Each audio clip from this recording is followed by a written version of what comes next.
What is the deal, Omnibus fans? It's your boy GemMint, and I broke the street date on my Penguin Random House account in order to bring you an early copy of this Ultimate Spider-Man Omnibus Volume 4. I'm just kidding, man. We did get an early copy, though, through Marvel. Big thank you to Marvel Comics. An omnibus we never thought we'd get, let alone complete the Ultimate Spider-Man saga. For the longest, all we had was this Volume 1 with no Volume 2 in sight. They eventually dropped a Death of Ultimate Spider-Man omnibus to give us the introduction to Miles Morales, but then eventually we got the long-awaited Volume 2, then a Volume 3, and now the final volume, Volume 4, which goes after 3, but before Death of, to complete this saga. So we're going to do some overhead shots comparing them to the other omnibus. We're going to see about the release date, page count, price, other covers, a brief synopsis of the story because it has been a while since I've read it, and just an overall look at this omnibus and, man, whether or not you should consider picking it up. So let's dive into it right now.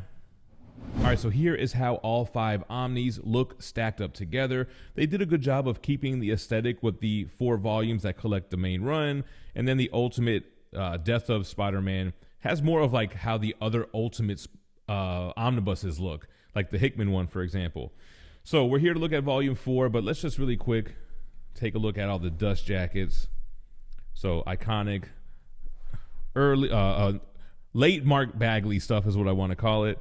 And then here we have the cover for Volume 4. Here's Death of. Let's take a look at what everything collects so you get an idea of what's going on here. So Volume 1 collects Ultimate Spider-Man 1 through 39 and the Ultimate Spider-Man 1/2 issue. Then you have Volume 2, which collects Ultimate Spider-Man 40 through 71, Ultimate 6 1 through 7. Then we have Volume 3, which collects Ultimate Spider-Man 72 through 111, and Ultimate Spider-Man Annuals 1 and 2. But now, the volume that we're here to look at today continues that run with issues 112 through 133 and Annual 3 where it ends. Then they have Ultimate Spider-Man Requiem 1 and 2, and then the new volume, issues 1 through 15. It's a $125 cover price that will be ending in the Death of Ultimate Spider-Man. So the last issue here is the first issue in the Death of Ultimate Spider-Man, which has Ultimate Comics Spider-Man 15. Then they go to a renumbering, issues 150 through 160. You have Ultimate Comics Avengers vs. New Ultimates 1 through 6, and then Ultimate Fallout 1 through 6. So this is bridging the gap between those two. This is the standard cover. You have Spider-Man ripping off the symbiote, which is not an alien symbiote from Battle World, but more of a concoction created by Eddie Brock Sr., if I recall. So this book has a release date of September 17th. As always, take that with a grain of salt. We talked about the price, and this has 1,032 pages. The DM variant is by Stuart Emonin, who picks up duties after Mark Bagley. So I think this is the cover to go with. It's funny how sometimes it's the standard, sometimes it's the DM.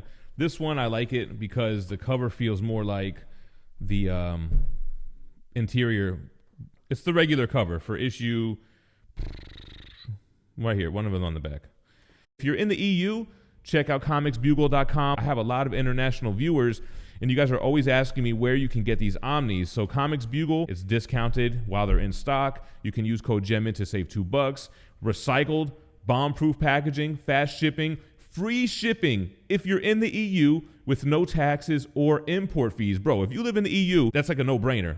comicsbugle.com. All right, so inside of the dust jacket, as always, giving us a brief synopsis on where we're at with the story, a biography on the creators, Bendis, Emonin, and David LaFuente.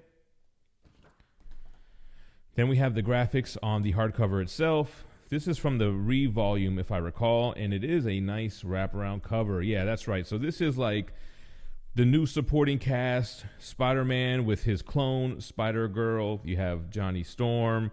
What's his name again? Earthquake or something like that? I forget. Mary Jane, Gwen Stacy, Iceman, Kitty Pryde, and Aunt May. Opening up to some black cover pages.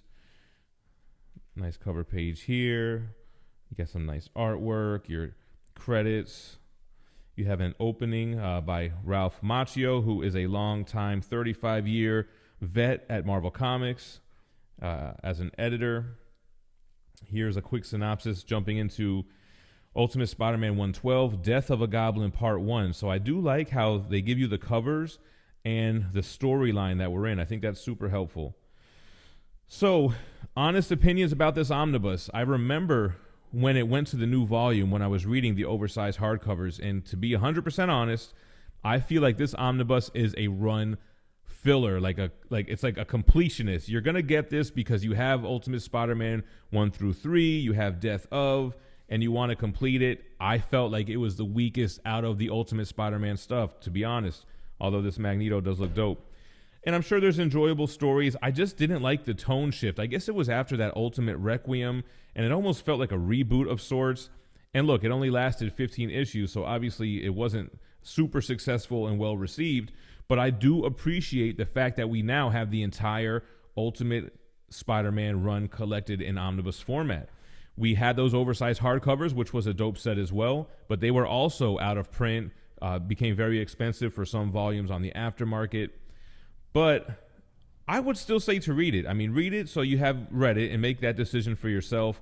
Personally, I didn't really like the Clubhouse Aunt May thing going on, where she was basically the Jarvis of this new Spider-Vengers kind of a team. And again, this is just me going off memory when I read this in the reviews on the channel still. It was years ago. Yeah, so here is the wraparound cover for the hardcover, which is issue 1 on the reboot, The World According to Peter Parker. Didn't love the art style. I mean, obviously, I'm a Mark Bagley diehard. I'm more of a fan of 90s Bagley. Emonin has a almost cartoonish look to it. Definitely has a unique style. But, yeah, I mean, I just didn't love how it ended. Now, then you have Death of Ultimate Spider-Man, which is a great read. Like obviously, with Ultimate Fallout, it introduces Miles Morales, the death of Spider-Man, leading to Miles taking over the role in the Ultimate Universe. So, worth it. Like I said, it's a gap filler. It completes the set, which is super important. So, if you have the other Omnis, you might as well get it. If you only have Volume 1, I don't know. If you want to make the investment, it's worth it to get Volumes 1 through 3. And again, you might as well just wrap it up with the end of the run here. So some variants in the back. You got the zombie variant that was going on throughout Marvel at the time.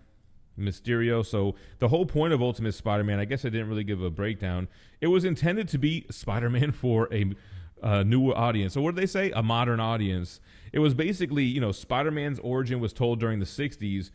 Bendis wanted to tell the origin in the early 2000s from that perspective. So the origins for villains are slightly changed and to made a little bit more realistic or a little bit more modern, for lack of a better term. And just kind of Spider-Man for a new generation with Peter Parker. So it's a fun read. I think it still holds up. And this is that final version, man. So just flipping through some interviews with Bendis. But I guess you guys get the gist of it. Let me know what you guys think about the Ultimate Spider-Man Omnibus Volume 4. The fact that they completed the run after years of just having OHCs and that Volume 1 sitting alone with no Volume 2. And now here we are completing this whole run. I do thank you guys for watching. Drop me a line in the comments. And most importantly, stay minty fresh. Peace.